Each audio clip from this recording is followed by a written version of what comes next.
ലോകകപ്പ് ഫുട്ബോൾ എന്നല്ല, അത് കഴിഞ്ഞാലും പന്ത് കളിച്ചുകൊണ്ടേയിരിക്കും. നാം കണ്ടുകൊണ്ടിരിക്കുന്ന സിനിമയും നാടകവും കലകളും നമ്മുടെ സാംസ്കാരിക പരിസരത്തുള്ള മറ്റ് അവബോധങ്ങളെ വർദ്ധിപ്പിക്കുന്ന ഓരോ ഐക്കണുകളും നമുക്കും മാനവികതക്കും പുതിയ സന്തോഷം പകരുന്ന ഒന്നായി തീരുകയും ചെയ്യും.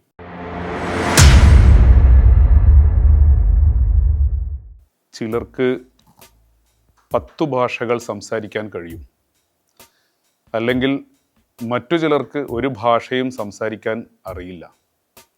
എന്നാൽ അവരൊരു ബോൾ പാസ് ചെയ്താൽ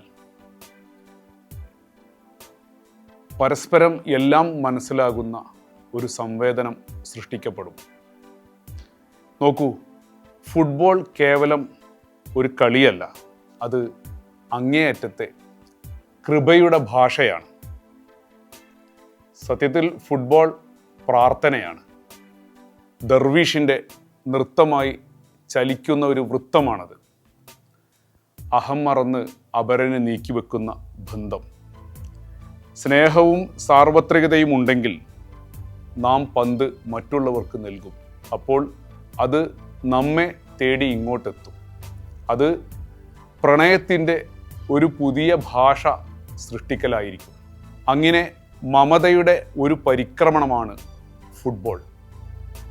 ആ പരിക്രമണത്തിൽ കളിക്കാരും കാഴ്ചക്കാരും മറ്റു സംവേദകരും ആയിക്കൊണ്ടിരിക്കുമ്പോൾ ഫുട്ബോൾ ഒരു കേവല കായിക വിനോദം എന്നതിനപ്പുറത്ത് അത് സൃഷ്ടിക്കുന്നത് ആത്മീയമായ ഒരു ലഹരിയാണ്.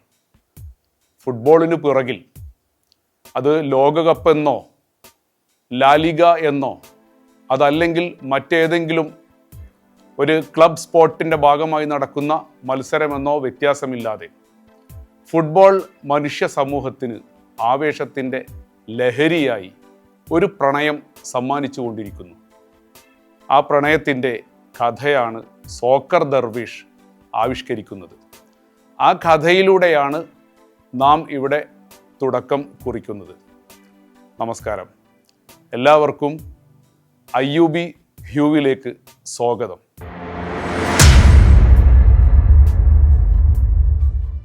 ഇവിടെ നാം തുടങ്ങുകയാണ്. നാം വായന, പുസ്തകം, യാത്ര, സാഹിത്യ സംവാദം, സാംസ്കാരിക സംവാദം എന്നിങ്ങനെ തുടങ്ങി സംഗീതവും സിനിമയും മറ്റു ഇതര കലകളും നാടകവും ഒപ്പം സൂഫിസവും ആത്മവായനയും എല്ലാം ഉൾപ്പെടുന്ന ഒരു പരിസരം, മാനവികതയുടെ ഒരു പരിസരം പരിചയപ്പെടുത്തുക. ആരും പരിചയപ്പെടുത്താത്തതല്ല, ഒരുപാട് മുൻഗാമികളുണ്ട്. ഒരുപാട് പേർ അതിനെക്കുറിച്ച് സംവദിച്ചു കൊണ്ടിരിക്കുന്നു, സംസാരിച്ചു കൊണ്ടിരിക്കുന്നു. പക്ഷേ ഓരോ ആളുകൾക്കും വേറിട്ട സംവേദന രീതികളുണ്ടായിരിക്കും, ശൈലികളുണ്ടായിരിക്കും. അയ്യൂബി ഹ്യൂ മുന്നോട്ട് വെക്കുന്ന ആത്മനിഷ്ഠമായ അല്ലെങ്കിൽ ആത്മേന്ദ്രിയങ്ങളെ സംവേദിപ്പിക്കുന്ന അതിൻ്റെ സന്തോഷവും മാനവികതയുടെ ഓരോ പുതിയ തലങ്ങളും വളരെ ക്രിയാത്മകമായ ചിന്തക്കും സാംസ്കാരിക സമന്വയത്തിനും ഇടം നൽകുന്ന ഒരു വഴി തുറക്കുക എന്നതാണ് ഇവിടെ ലക്ഷ്യം കുറിക്കുന്നത്. ഈ ലക്ഷ്യത്തിലേക്ക് നിങ്ങൾ എത്തുമ്പോൾ സ്വാഭാവികമാണ് നിങ്ങളുടെ സംവേദനക്ഷമത വർദ്ധിക്കുകയും വായനാ പരിസരം സജീവമാവുകയും നാം കണ്ടുകൊണ്ടിരിക്കുന്ന സിനിമയും നാടകവും കലകളും നമ്മുടെ സാംസ്കാരിക പരിസരത്തുള്ള മറ്റ് അവബോധങ്ങളെ വർദ്ധിപ്പിക്കുന്ന ഓരോ ഐക്കണുകളും അത് നമുക്കും മാനവികതക്കും പുതിയ സന്തോഷം പകരുന്ന ഒന്നായി തീരുകയും ചെയ്യും. ഫുട്ബോളിലൂടെ ഫുട്ബോളിൻ്റെ ഒരു പരിസരം സൃഷ്ടിക്കപ്പെടുന്ന ഒരു സമയക്രമത്തിലാണ് നമ്മളിപ്പോൾ. ലോകകപ്പ് ഫുട്ബോൾ എന്നല്ല, അത് കഴിഞ്ഞാലും പന്ത് കളിച്ചുകൊണ്ടേയിരിക്കും. ലോകത്ത് മനുഷ്യൻ സൃഷ്ടിക്കപ്പെട്ടത് തൊട്ട് അല്ലെങ്കിൽ മനുഷ്യൻ ഉള്ളത് തൊട്ട് സൃഷ്ടിവാദവും സൃഷ്ടിയില്ലാവാദവും ഒന്നും തൽക്കാലം ഇവിടെ കൊണ്ടുവരുന്നില്ല. ഒരുപക്ഷെ പിന്നീടുള്ള ചർച്ചകളിൽ അതെല്ലാം വരും. ശാസ്ത്രവും സമൂഹവും ശാസ്ത്രഗതിയും സമൂഹം അതിനെ മതപരമായി നോക്കിക്കണ്ടതും അതിനപ്പുറം മതമില്ലായ്മയിലൂടെ നോക്കിക്കണ്ടതും അതിൻ്റെ തത്വശാസ്ത്രവും ഫിലോസഫിയും എല്ലാം നമുക്കിവിടെ അവതരിപ്പിക്കാനുണ്ട്.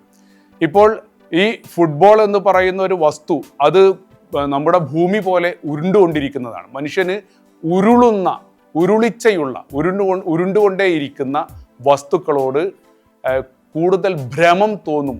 കാരണം അതൊരു ഭ്രമണമാണ്. ഭ്രമണമുള്ളതിൽ ഭ്രമം ഉണ്ടാകും. സ്വാഭാവികമാണ്, നമ്മളതിൽ ഭ്രമിക്കും. അതുകൊണ്ട് ഫുട്ബോളിൻ്റെ കാലത്ത് നിന്നുകൊണ്ട് സോക്കർ ദർവിഷ് എന്ന ഒരു രചനയിലൂടെ നിങ്ങൾ ഈ പറയുന്നതിൻ്റെ യാഥാർത്ഥ്യങ്ങളെ തിരിച്ചറിയാൻ ഇതിൻ്റെ ഉള്ളടക്കത്തിലേക്ക് വരണം എന്നാണ് ആദ്യമായിട്ട് ഇവിടെ പറയാനുള്ളത്. സോക്കർ ദർവീഷിലൂടെ നാം കഥകളിലേക്കും കവിതകളിലേക്കും സാഹിത്യങ്ങളിലേക്കും സംവാദങ്ങളിലേക്കും ഒരു യാത്ര തിരിക്കുകയാണ്. അക്ഷരാർത്ഥത്തിൽ തന്നെയുള്ള യാത്രയും നമ്മുടെ ഭക്ഷണവും നമ്മുടെ ആരോഗ്യവും എല്ലാം ഉൾപ്പെടുന്ന ഒരു മേഖല തന്നെ.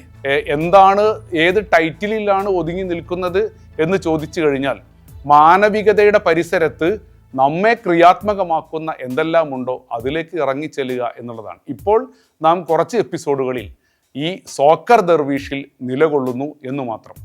സോക്കർ ദർവീഷ് ഒരു പുതിയ നോവലാണ്.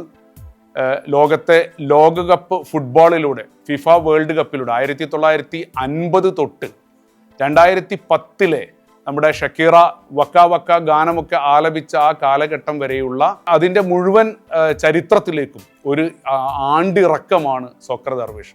ഒരു ദർവേഷിൻ്റെ ചലിപ്പിക്കുന്ന ത്രസിപ്പിക്കുന്ന പരിക്രമണം തീർത്തുകൊണ്ട് ഏകനായി ഒരാൾ, ഒരു ഹിഡൻ പയനിയർ, ഫുട്ബോളിൻ്റെ പരിക്രമണ പഥങ്ങളിലൂടെ നടത്തുന്ന ഒരു യാത്രയാണ് സോക്കർ ദർവേഷ്. കൂടുതൽ നിങ്ങളത് പരിചയപ്പെടാം.